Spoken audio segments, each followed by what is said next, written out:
fiction, science fiction, horror, fantasy, crime, LGBT, thriller. You have now entered the House of Mystery with your hosts, Eric Shapiro, David North Martino, John Copenhaver, and Al Warren. Heard on KCAA 106.5 FM Los Angeles, 102.3 FM Riverside, and 105.0 AM Palm Springs. And now, of course, let's introduce, we've got Brian Dunning, of course, the Skeptoid, sitting in with us today as well. Hey, Brian. Hello. He says that, so hello. Just another day. So you're both professionals at this. I mean, I am on the radio, and I find myself taking the insulting way, and that's not the right way to do it. How do you get people to think about the conspiracy before they start passing it around and putting it as gospel?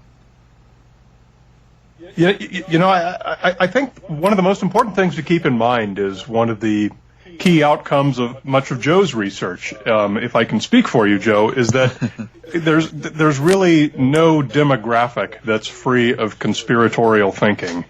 It affects all of us. And if we can recognize that each of us, we probably believe something that somebody else considers a baseless conspiracy theory, much in the way that we consider what they think to be a baseless conspiracy theory. We have to recognize that we're all human beings. Our brains all work the same way. We're all in the same boat to one degree or another. So that gives you a great foundation to start talking about these things without it being a case of pointing fingers and making fun. Have you been able to change minds with your work? Yes, I have, and never in person, but all the time, maybe a couple of times a month, and that's a lot over the 12 years that I've been doing a show.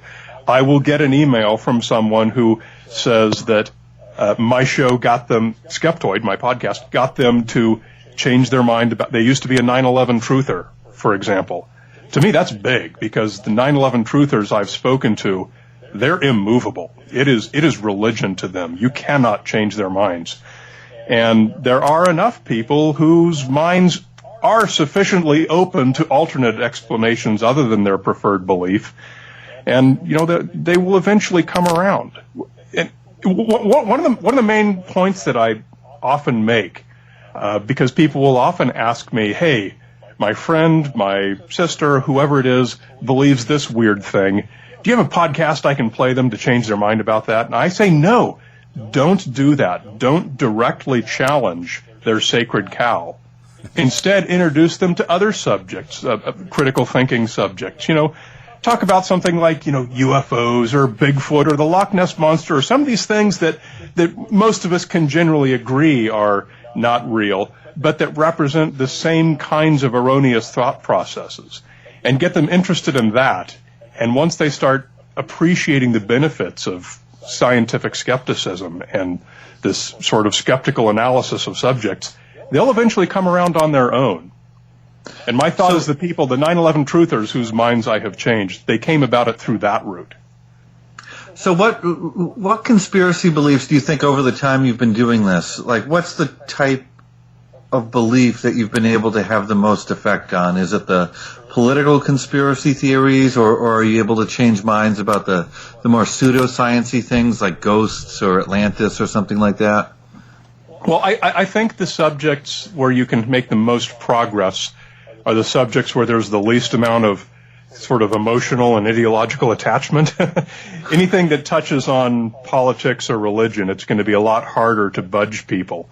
But if you're just talking about some ancient mystery, like, for example, the origin of the Illuminati or something, that's something that's not necessarily going to tick people off from the political or religious perspectives, and they're much more open to hearing, hey, what's the true history behind this story? So it is sort of a lot of conundrum, urban right? legends, basically.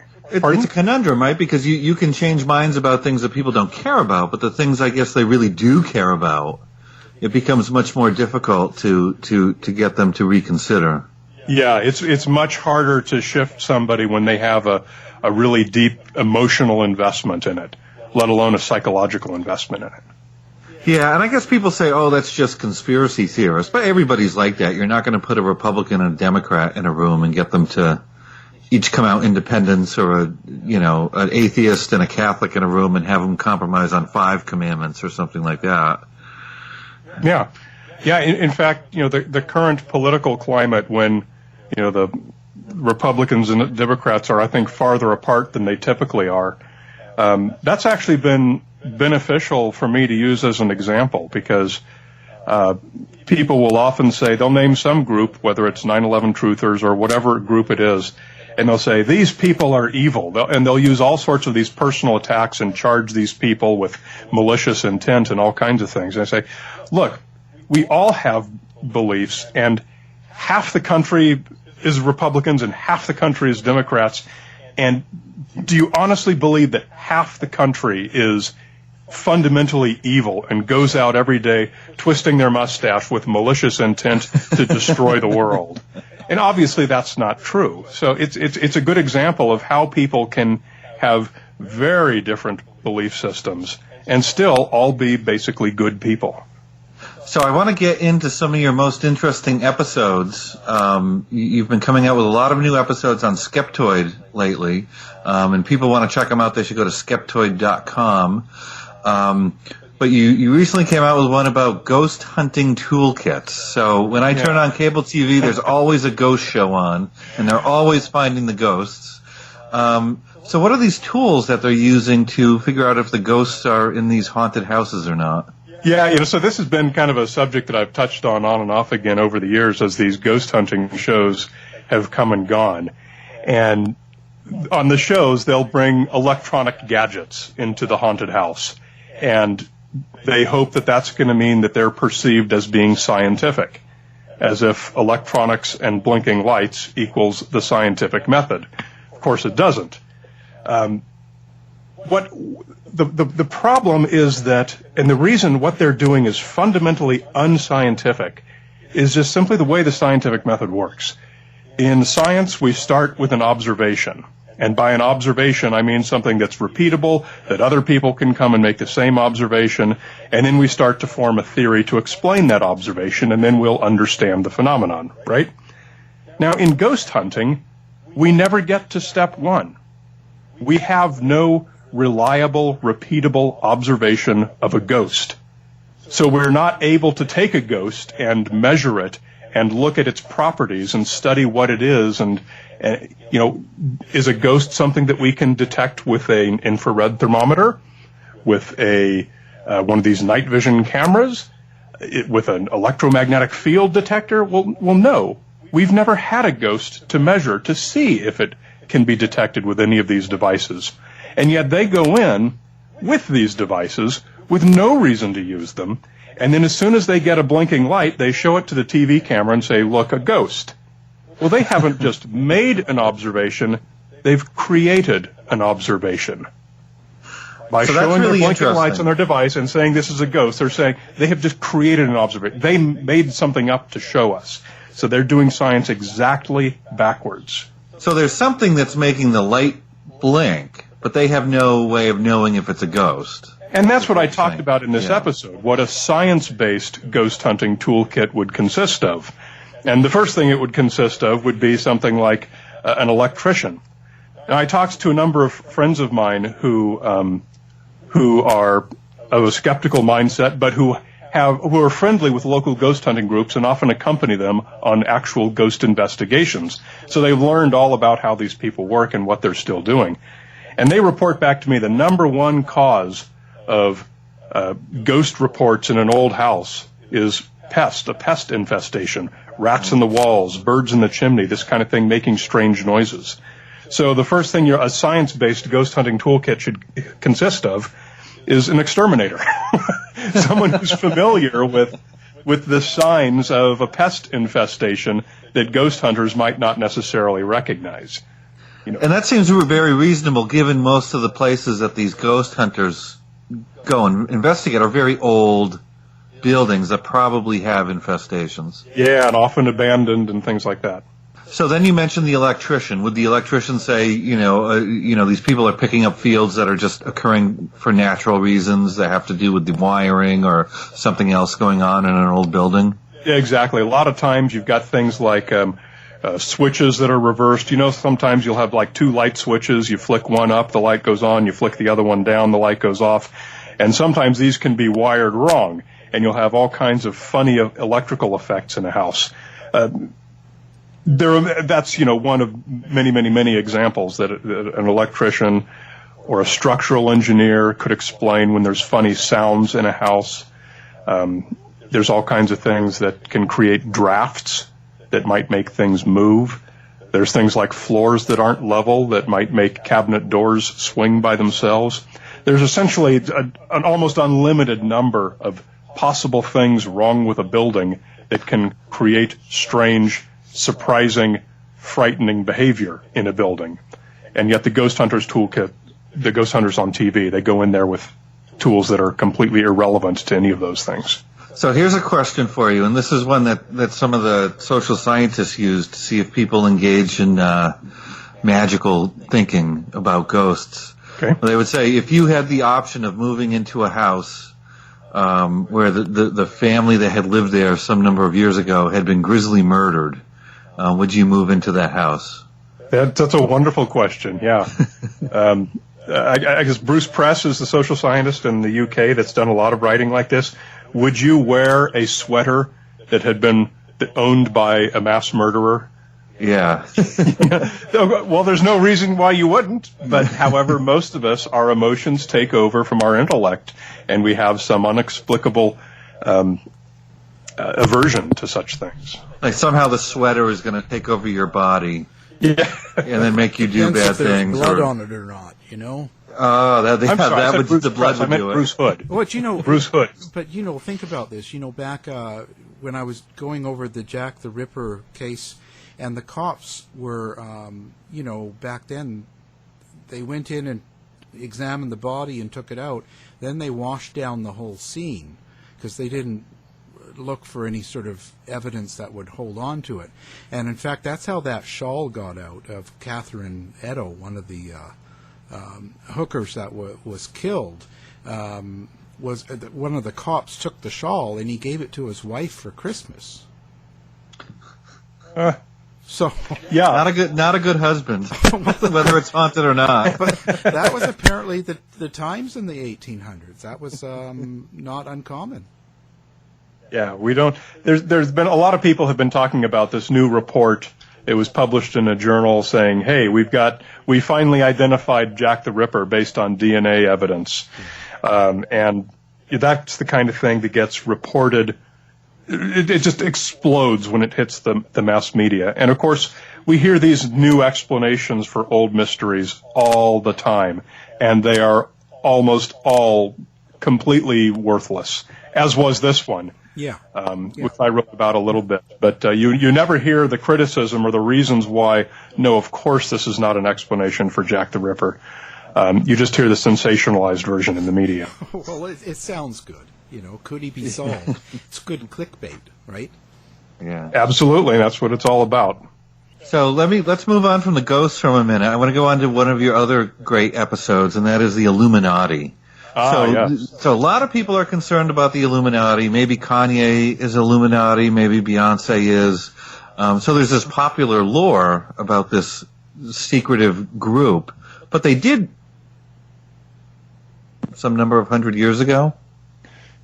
There's been a number of groups throughout history that have called themselves the Illuminati, and so you can't really even point at one that was the original, but There is one that most people are referring to when they talk about the history of the Illuminati, and it's one of these secret societies that appeared back in Bavaria in I believe this was the late 18th century.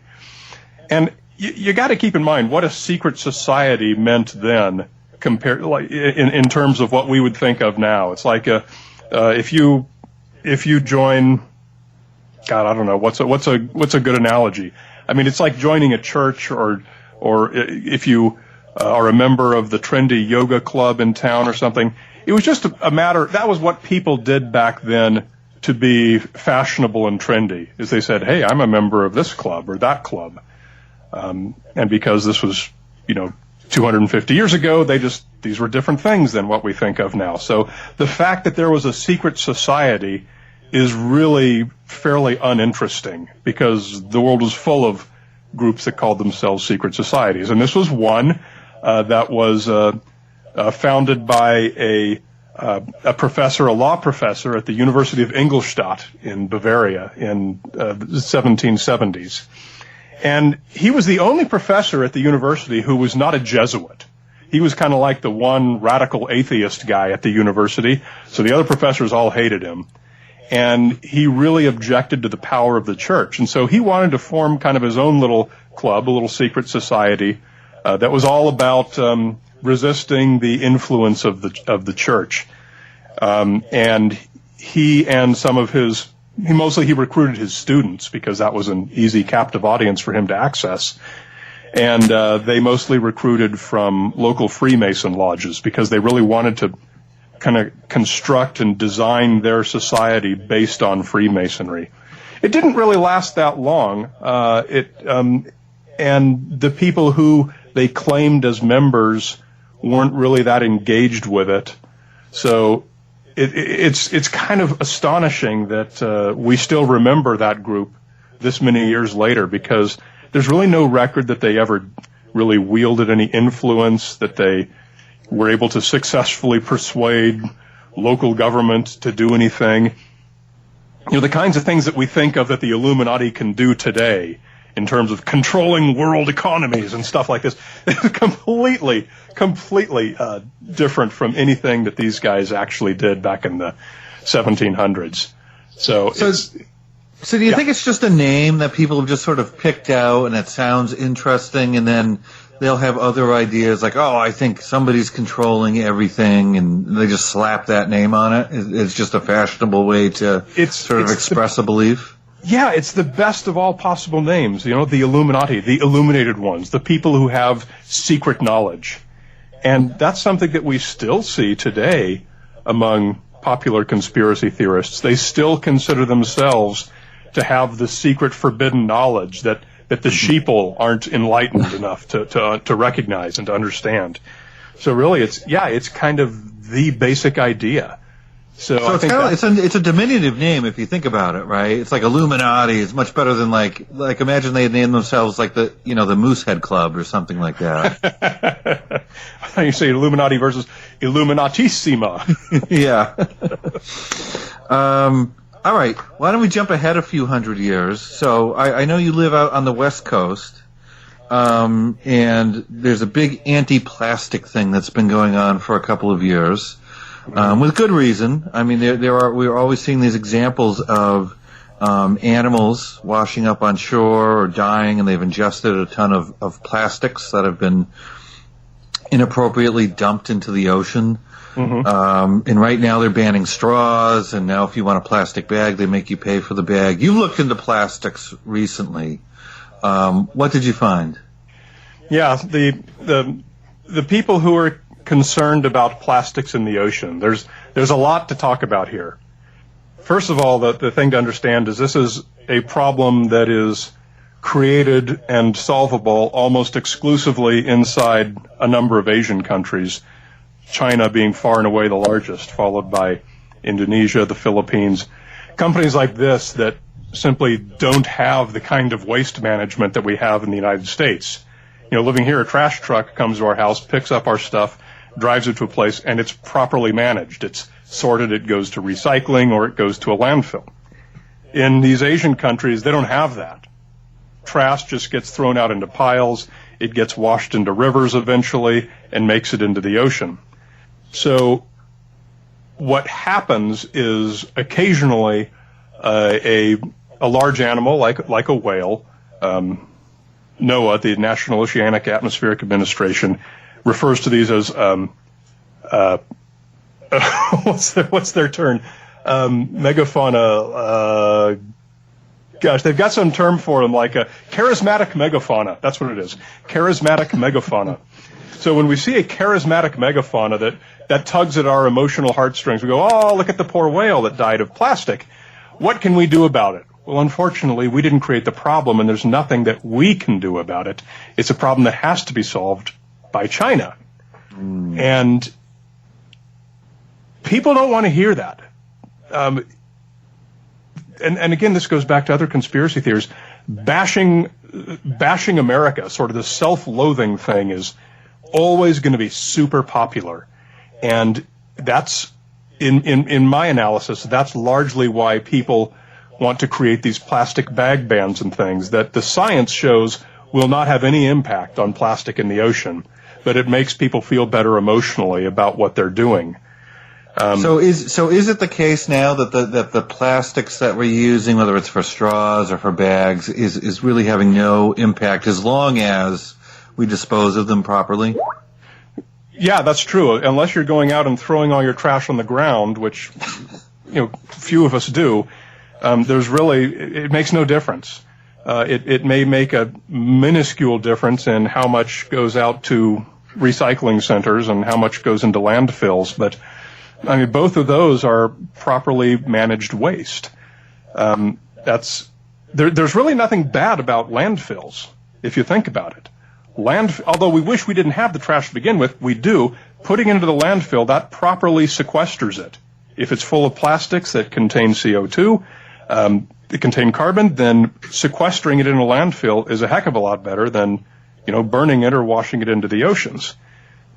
However, the conclusion of this episode, I think, was the real important point. And it's what can we do? If our straw ban and our plastic ban aren't going to do anything, what can we do to help ocean health? Well, there's two things that are much greater threats to our ocean than plastics. Because although plastics do sometimes kill the charismatic megafauna, almost all the plastic in the ocean eventually just falls down to the bottom as reasonably inert sediment and just becomes part of the ocean floor. That's not really all that bad. What is much worse for the ocean is climate change and overfishing. And climate change and overfishing are two things that Americans can all do. At least write a check and donate to the organization of your choice that supports these initiatives.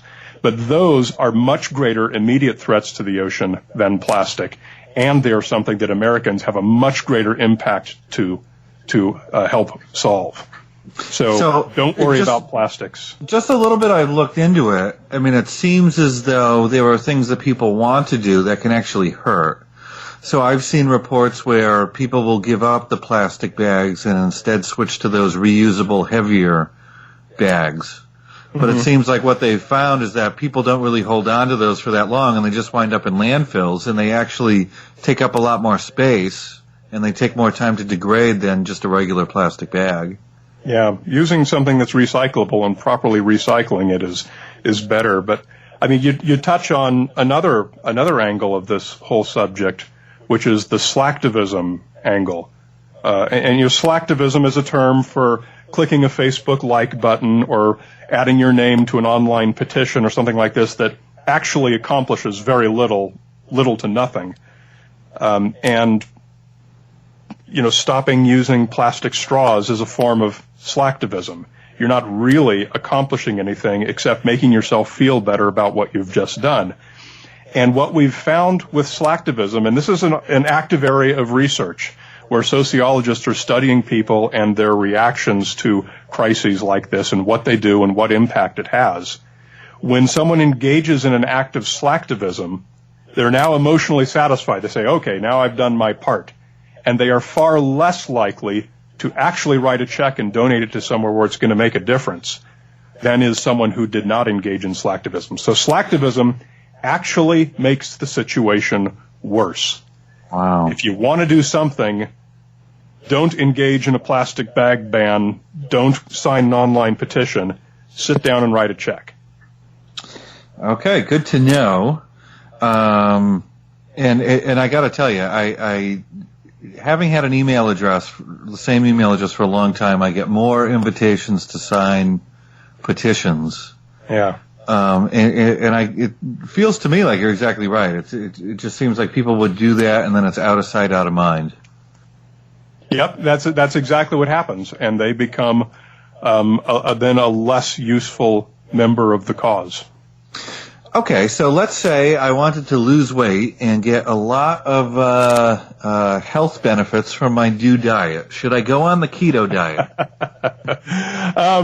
Yeah, the keto diet is interesting. I talk about a lot of fad diets on the show, and the thing with all fad diets is any diet will work if it restricts the number of calories that you eat, and you stick to it. And that's the basic fact with the keto diet, like anything else. The thing that's interesting and different about the keto diet, and just in case someone doesn't know, the keto diet is basically an extreme low-carb diet, not too different from the South Beach diet or the Atkins diet or anything. It's just kind of repackaged, recycled, and renamed, and now it's the keto diet. With the low-carb diet, your body doesn't get the sugars that it needs to run on, and so it uses an alternate energy source. Your cells begin to work on ketone bodies, which are something that are produced from your fat cells. So your body runs on fat rather than on sugars that you get from carbohydrates. So if you stop eating carbohydrates and you don't replace it with an equal number of calories from sugar, your body will start burning its fat. It'll start burning its protein first, so you got to eat a lot of protein too to make up for that. But another thing that putting your body into this ketosis state does is it also changes the energy source for your brain cells. And that's really interesting because now we have potential neurological effects from basically a diet, because now our brain cells are also running off of ketone bodies rather than off of basically sucrose. So we've got a different biochemistry in the brain.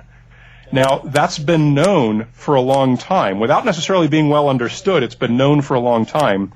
And a long time ago, we realized that when you withhold carbohydrates from children who have childhood epilepsy, it reduces their epilepsy. And it's actually still one of the treatments for childhood epilepsy. So any other benefits that this might potentially have, scientists are today asking, can it help with Alzheimer's disease? Can it help with Huntington's disease? Some of these other neurological conditions, like childhood epilepsy. So far, the evidence is insufficient to make any positive conclusions. It may have no benefit at all, but it's an interesting and not implausible effect. So the keto diet is plausible but completely unproven for any of these other neurological effects that you hope to achieve. As far as being just a diet for losing weight, it's no more or less effective than any other method of restricting your caloric intake. So if you were going to do a variation, I'm going to do keto or South Beach or the cookie diet or anything, all it comes down to is just eat less than you burn. Yeah, I did. In one of my podcast episodes, I was trying to deliberately be provocative, and I made an episode called 3 Big Macs a Day. Because a Big Mac is what so many people consider to be the ultimate in poison pill. You know, you eat a Big Mac, you'll instantly keel over dead because it's so unhealthy. And of course, there's nothing true about that. A Big Mac is a very nutritious meal. It has enough calories that if you eat 3 of them a day, you're still under the recommended daily caloric intake for a normal healthy adult. And so I made the case in this episode that a diet consisting of 3 Big Macs a day and water you're gonna lose weight, you're gonna be generally quite healthy. There's a couple of vitamin pills you'd want to take to supplement with. Other than that, you're going to do great. And of course that pissed people off. So what about that movie, Super Size Me, that came out a few years ago where the guy went and ate McDonald's 3 times a day for, I don't know how long it was, a month or 2, and then he said he was turning gray and getting depressed and became a McDonald's addict. I mean, is that sort of overblown? That was completely fictional. People are unwilling to accept the fact that movies are fiction in many cases, and documentary filmmakers always have some agenda. And I don't know why people are so resistant to that fact. They want to accept it like it's the word of God. So what happened when Super Size Me came out? Everyone's, dietitians and doctors are all watching this, going, "Wait, what is going on with this?" And a lot of people repeated the same experiment. I remember reporting specifically on one university in Europe somewhere, I forget where the guy had a whole bunch of his students participate in the exact same McDonald's diet. Of course, none of them had any negative effects, and almost all of them lost weight. So it was just, if you don't deliberately overeat way more calories than you should, which is what he did in his movie, you're not going to gain weight. And it was completely implausible that you would suffer any kind of health effects that he claimed that he did. I think maybe the issue is that if you're someone who's well off and you're used to spending $20 or $25 for lunch, and then you go to McDonald's, I mean, $25 gets you, 300 McNuggets or something like that, and it feels like so easy to overspend and overeat because you don't really need to spend that. I mean, you get away with a full meal for $6 at McDonald's. Yeah, people often forget that when you go to a fancy restaurant and sit down, how many calories you think you might be getting 7,500 calories from some of these fancy French dinners and desserts and all these courses and everything. That is a heck of a lot more unhealthy than the friendly Big Mac. Okay, so let me ask you about another diet. We'll just keep it there for a moment. So we'll go from the keto diet to the McDonald's diet. Let me ask you the ancient diet, the paleo diets. Yeah. This has been a fad where people say they want to eat just like a caveman, and they think that's good. I don't know how well the cavemen lived, but do you think, is there anything to the paleo diet? Yeah, so the paleo diet is kind of what the keto diet sort of evolved from. It's quite similar. It's basically just let's take this sort of idealized fantasy diet that the Paleolithic hunters had access to, and strip away anything that the evil modern humans have cultivated, like grains and things like that. The paleo diet is another diet that works just fine so long as you reduce the total number of calories that you eat. There's one basic piece of human food advice, and that's that humans are omnivores. We can live quite well on virtually any kind of diet. If you look at what the Inuit historically lived on, it was almost exclusively saturated fat. If you look at what the Maasai tribe historically subsisted on, it was almost entirely blood and milk. Two radically different diets. And then we've got, tribes throughout the world who were lucky if they got a twig and a dirt clod to eat each day. And yet all of these populations have flourished. And the reason is because humans are extraordinarily well adapted to draw nutrition from just about anything we eat. We can make whatever our body needs from almost any food that we get. The rest goes out in our excrement. And the exception is vitamins. And that's what the definition of a vitamin is. It's compounds that our body needs that we cannot synthesize from other foods that we have to eat directly. So that's why we eat a vitamin pill to get, the vitamin B, vitamin C, all of these things that we have to eat, that we can't synthesize. Everything else our body needs, we synthesize. So any food can be part of a healthy diet. Any food can be part of an unhealthy diet. It's pretty simple. So I've heard debate about this too. I mean, should people be taking vitamin supplements? I mean, I hear that some people should. For other people, it's just sort of a waste. Yeah.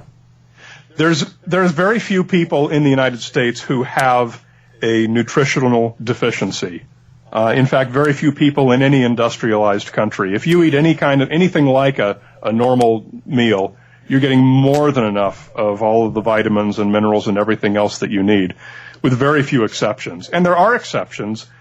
People like women of a certain age generally need additional iron supplementation, and people who have other medical conditions may need to supplement with some things. But in general, a healthy person has no need to take any kind of vitamin supplements. It's almost all just wasted and it's trying to fill a bucket that's already overfull. It's just unnecessary, and so it just goes right through your system and out the other end, and was expensive. Okay, so let's jump from that. We're talking about big diets. So how about Bigfoot? So you've covered this a few times on the Skeptoid podcast. So we're always hearing about the evidence of Bigfoot, whether it's they've got the hair sample or the footprint, or they found, they go out in the woods and they have the recorders and you can hear Bigfoot in the distance calling out.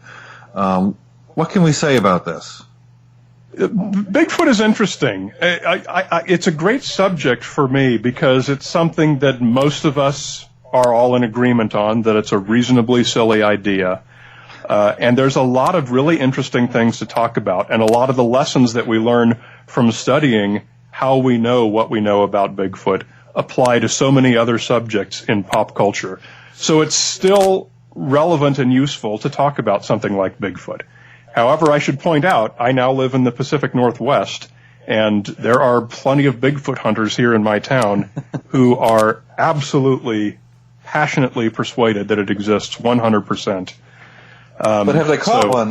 But have they caught one is the question, and I guess that's sort of the $1 million question, right? Yeah, I think we all know the answer to that question. Yeah. No, we've never caught a Bigfoot. And so again, just like ghosts, we've never caught one, so we don't know what properties it might have. We don't know anything about it. We wouldn't know what to look for in its scat or in its DNA or anything like that. And that's basically why there is no evidence of Bigfoot, because no evidence of their existence has ever been found. So it's such a cool topic. The episode that I did recently, because my show is a podcast, it's an audio program, you get the opportunity to play weird sounds. And so I played a lot of famous Bigfoot vocalizations, and then went to the well of actual known animal vocalizations and found the matches for each of these. So these sounds that Bigfoot enthusiasts are often relying on as, hey, here's irrefutable proof of the existence of Bigfoot. Well, you play the call of a gray fox and, oh, that's exactly the same thing, isn't it? Or the common loon. There's a lot of birds that make sounds that people attribute to Bigfoot. So that was a lot of fun doing that episode. So I guess there have been some studies I read that said if you chart out across a map all of the places where people have seen Bigfoot or claim to have seen Bigfoot, that map would overlay really well with where bears live.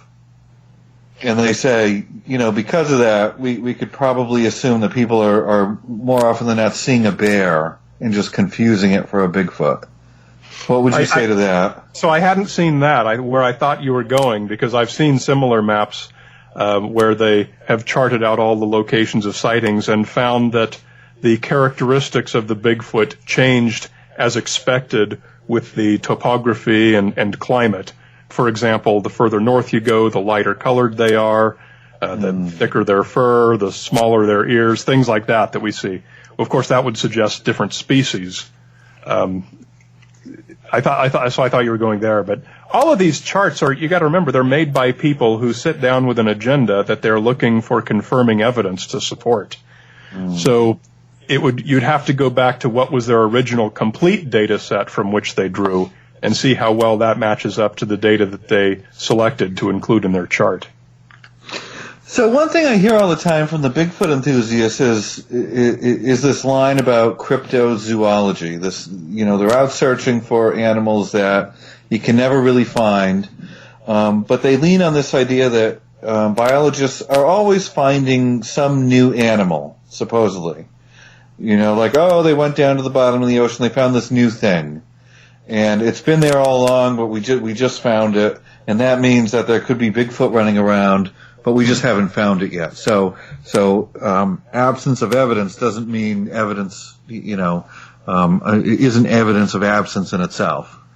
What would you say to that? So we see the same thing with, Watergate was a real conspiracy, therefore my conspiracy theory must be true as well.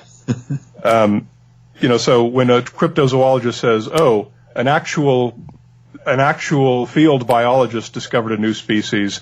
Therefore, my dinosaur still hiding in Africa must be real too. It's the same kind of logic. It does not follow. It's completely fallacious thinking to think that just because someone else discovered something, the things that you want to exist must be real. I'd remind these cryptozoologists that all of these new species are discovered by biologists, not by cryptozoologists. So the one I hear most about is the big shark. Is it the Meg is what they call it? Megalodon, Carcharodon. Yeah, Megalodon. A Megalodon is a massive great white who's a dinosaur, and it's just lurking at the bottom of the ocean, just waiting to eat people. I think one time I was doing some research on that, and I found the heaviest elephant ever known, which is, of course, much bigger than any typical elephant that you'd see at a zoo. It would take 5 of that elephant to match the weight of what the largest megalodons probably got to. That's staggering. Wow. These things were the size of a semi-truck. That's a heck of a shark. But they don't exist anymore, is what the science says now. Well, certainly there's no evidence that they exist. It would be hard for those to get away unseen. Of course, the oceans are big. One of the projects that we're doing at our nonprofit right now is we're producing a film called Science Friction, and this is a documentary film where we're interviewing scientists who have had their comments taken out of context or misquoted or badly edited to make it sound like they were saying something the opposite of what they were saying. And one of the gentlemen that we interviewed was a shark scientist. And they took him down to the bayous of Louisiana or Texas, I believe it was, and they wanted to ask him about this legendary monster shark that some people said lived in this certain lagoon. And they asked him, so what about I forget what they called it, the cuckoo, the monster shark. He said, that's not real. I couldn't tell you anything about that. Sorry. Then they asked him a second question. They said, hey, is it possible that any large sharks would ever come to a place like this? And he said, oh, yeah, large sharks like that, we catch them here all the time. So what they did on the TV show, and this is on Discovery Channel Shark Week, is they grafted his second answer onto the first question. So that it sounded like they were asking him, so what do you know about the cuckoo monster shark? He says, oh, yeah, it comes on here all the time. So when you hear stuff on television that suggests to you that the megalodon might still be real, chances are that's the kind of thing that happened to persuade you of that in the show. It's not scientists making these shows. These are TV producers, and they're going to make you believe whatever they want to. So that's what I question about shows like Ancient Aliens, which is on the History Channel. Is they have some pseudo experts, and occasionally they'll have like a professor or something like that. But I wonder how much of it is just twisted and turned to make it sound like they really believe that aliens landed here and built the pyramids or something like that. Yeah, that show is largely founded upon the work of Eric von Daniken, the author who wrote Chariots of the Gods, and others who followed in his footsteps and just kind of expanded from there. And oh my gosh, over the course of my career talking with archaeologists, nothing gets them so upset as Ancient Aliens, because it's just such BS, and it so misrepresents, work that they've spent entire careers building. And along come these people with crazy hair who sit down to make a TV show and just make stuff up, or they quote the fringiest crackpots they can find, anyone who has a sensationalist idea. If someone out there listening now has watched Ancient Aliens and wonders, gee, is that real? If your mind is still open to answering that question, I would encourage you to go to YouTube and look up Ancient Aliens Debunked.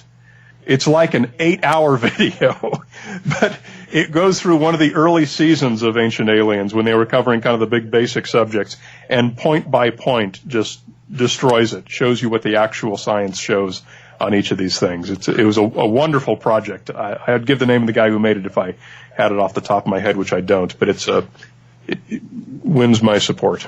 So that's an interesting juxtaposition, because right now we're living in a world where they want to scrub the internet of all of this misinformation, because they say it's driving all these crazy beliefs and misinformation.